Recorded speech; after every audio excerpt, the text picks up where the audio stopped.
Well, Xenoblade Chronicles 3 is finally here. Well, it's been out for a while, but you know what that means. It's time to unleash the power of the Monado! Monado, lend me your power! Wait a minute. Oh, I forgot. The Monado was only in the first game. Aww. Who cares? Monado, lend me your power!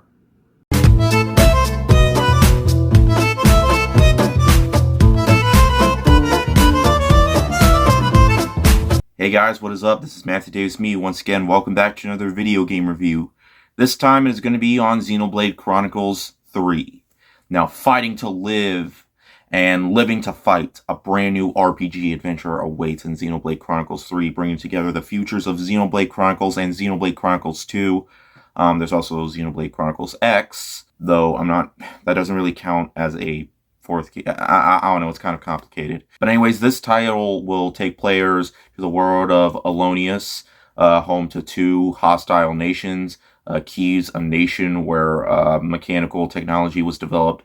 Their armies are composed of units consisting mainly of combat vehicles. They use units of small mobile weapons operated by soldiers riding them. Agnes, nation strong in either magical technology. Their forces are built around units that specialize in ether combat, and they fight with small mobile autonomous weapons that use ether technologies. 6 soldiers hauling from these nations will take part in a grand tale with life as its central theme. Noah, one of the protagonists of Xenoblade Chronicles 3 and a soldier of Kiev's. Noah is also an off-seer who mourns for soldiers who've lost their lives in the battlefield. Lance, an ally of Noah's who wields a great sword that doubles as a shield. Uni, a childhood friend of Noah and Lance who has a sharp tongue and rough personality. She specializes in healing her allies in battle. Mio, the other protagonist of the story. Mio is a soldier of Agnes and an off-seer like Noah. Talon, a tactician who fights alongside Mio using his smarts and insight. Sina, the soldier, is an ally of Mio and Talon. Despite her petite figure, Sina wields immense physical strength. Now, I am a big fan of the Xenoblade Chronicles series. I own the Monado sword, a replica of it that I got from convention. I have the Shulk amiibo. I know it's unboxed, but that's how I found it. And, I mean, what can I say about the first game? The first game is one of my favorite JRPGs of all time. This, I consider it a masterpiece, and if you haven't played it before, there is, of course, the remaster for Nintendo Switch. It's also available on 3DS, but nobody really uses the 3DS anymore. Yeah, this is a great port. I think this is even better than the Wii version. Xenoblade Chronicles 2, I also really enjoy. It's not quite as good as the first one, but I still think this was a very strong entry in the series. There's also Xenoblade Chronicles X, which I actually haven't played. I kind of want to play it, but for some reason my Wii U doesn't want to work with me anymore. I mean, it'll turn on, but after like 2 minutes, it'll give me an error screen, something about the, I don't know, storage or something, but nobody really uses Wii U anymore. If I want to play this game, I'm just going to have to hope that there's a Switch port, because almost every single Wii U game is on Switch. But in terms of Xenoblade Chronicles 3, I was really looking forward to it. I mean, it came out of absolutely nowhere in February with Nintendo Direct. It was announced just when my sister had her birthday, and it came out months later. And I can easily say this is even better than the second game. I absolutely had a blast with this one. One thing to keep in mind, though, is that if you're going to play this game, try to clear your schedule, or try to, I don't know, because this game is going to eat up your time like crazy, okay? Because these games, they are long, they are filled to the brim with content, and you'll probably never even get this game finished. Like, I've been playing this game non-stop. I was just so hooked on it. With the story and the characters and the fact that there was just so much that this game has to offer. Once you're done with every single quest that you did on your list, there's like another quest. Like, it took me so long to actually get into the main story because there were just so many other quests that I wanted to do, because I wanted to do like almost everything that this game had to offer before getting to the final boss. The first game took me like around 55 to 60 hours to beat. The second game, not including the DLC, which I never actually played, took me 75 hours. This game took me nearly 85 hours. And I'm pretty sure once I got to the final boss, there was tons of other things I missed out on. I mean, there is post-game content as well. And hell, we're getting an expansion for this game, so this game isn't over yet. But I was really hooked on this game. The characters, I thought Noah was a really great protagonist, and Mio was also a really strong secondary protagonist as well. They have a strong relationship together. They have similar things. One thing that they both do, when you're out on your adventure, there's like these dead bodies that they use their flutes to like send them off, I guess, to pay respects or something.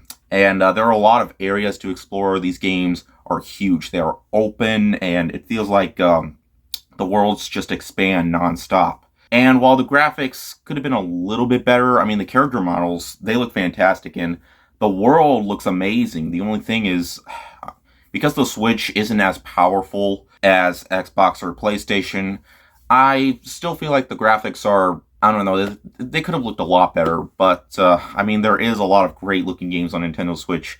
Breath of the Wild, Mario Odyssey, even Smash Brothers looks fantastic. Even Splatoon, I think, really looks great. And Bayonetta, it shows that the Switch can pull it off. I kind of found it a little bit disappointing that they couldn't do that much justice with the graphics, but the graphics aren't everything. And I mean, hell, the graphics on this game aren't very good either, and I think they definitely improved with the Definitive Edition.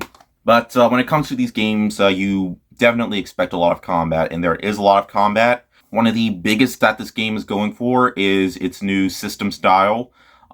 Basically, the way you use weapons. Basically, each character has their own class, but characters, once in a while, you can switch classes. I mean, well, not really once in a while. Basically, everybody can switch classes in this game.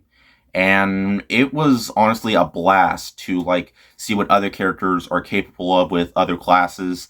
And it was just so much fun to do. Like, they each have like their own like a weapon, and like some can support each other, some have like, you know, big weapons, and all of them, almost all of them, can wield their powers as well. And it was just so cool to see, and I feel like it's something you should do throughout your journey, because you can max out your rank with all of them, and once you max out your rank, I recommend switching to another class, because there's pretty much no limit to that. Every character can use their own classes. And when you're out on your journey, more characters appear and have relevance to the story. Like these hero quests that you do, you can meet up with another character, and some of them are side missions, but there's some I actually recommend doing. Because once you do complete their missions, they will join you on your journey as well. And some of them don't really have a full relevance to the main story. And some of them like have strong bonds with you know, the other characters in the game, and they're mostly the ones that they can use the certain powers for the heroes. But it was just so much fun to see, and it's always great to have as much support as you can throughout your journey. You have 6 characters in total to play as, which you can play as all of them, including the heroes, though you can only use one hero at a time. But I feel like it's definitely worth doing, because you'll unlock more quests when you do certain things with other characters. And another way you can get quests, it's kind of a little bit more complicated. Well, not really. You can like eavesdrop on characters, and they'll have like a yellow speech bubble, and you can talk about certain stuff about that when you're at a table, which will help you unlock more quests. Some of them don't really have a full purpose, but I feel like doing as much as you can, because I just wanted to do almost everything that the game had to offer, and I don't really think I did. I mean, I know there was a lot of stuff I missed out on because I didn't fully unlock like everything that I wanted to see, but I feel like I got just enough out of it. I kind of wanted to reach the 100-hour mark. I might try again. You can't really do, like, once you beat the game, it takes you all the way back to the main screen. but I feel like there's still, you can still go back. Just I don't know. I haven't fully tried it, but I do want to continue. Like, I do want to do the stuff that I missed out on, and you will need a guide once in a while because sometimes it doesn't uh fully tell you what you have to do on certain quests, except for the main quests. But navigation is a lot more easier and not as complicated as it was in the first two games. As there's like a line that indicates where you're supposed to go, and you don't have to like go around every single area on which way to go. Like, what's going on? Is there like a hidden area that I missed? Because sometimes that can be a real pain, but it wasn't a pain here. I feel like navigation was a lot more simple this time around. Yeah, and like I said before, this world is massive. Like, I almost wanted to explore everything. Like, there's these like containers that have like stuff that you can get, kind of like loot boxes, but you don't have to pay for them. I mean, it's a $60 game with no microtransactions whatsoever, and I feel like the $60 price tag is definitely worth it here. And I found myself loving almost every single second of this game. Its characters and its world, and it's a third installment that I never thought would actually happen, but we do have it, and I can say I absolutely loved it. Despite its graphics not being as good as they could have, I do also have some minor gripes, specifically when it comes to the combat. Like, characters talk a lot, and they say pretty much the exact same thing over and over and over and over, and it kind of gets on your nerves, like, God, okay? Because sometimes characters in this game can get way too cocky during the battles, and, I didn't check to see if there was an option to, like, get rid of that, because, I don't know.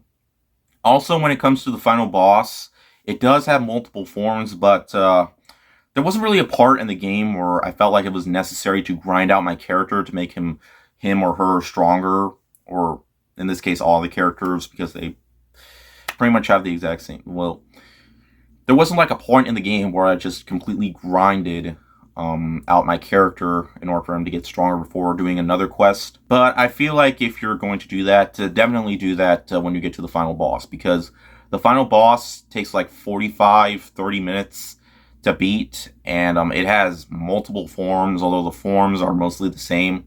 But if you die in any of those forms, it takes you all the way back to the menu, and you have to start all over again. Luckily, it only happened to me once, but I just recommend it. And I don't really feel like it's fully necessary to like play the other two games to fully understand what's going on, though.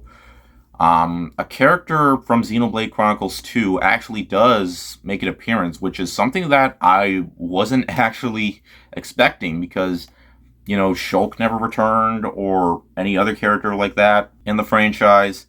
I don't know, I haven't played Xenoblade Chronicles X, but the game still manages to have so much to offer in terms of its new characters and its world, and I still feel like this game is totally worth the price. If you're a huge fan of the series, and if you love JRPGs and action and all that, then this game is truly going to deliver on almost every single note.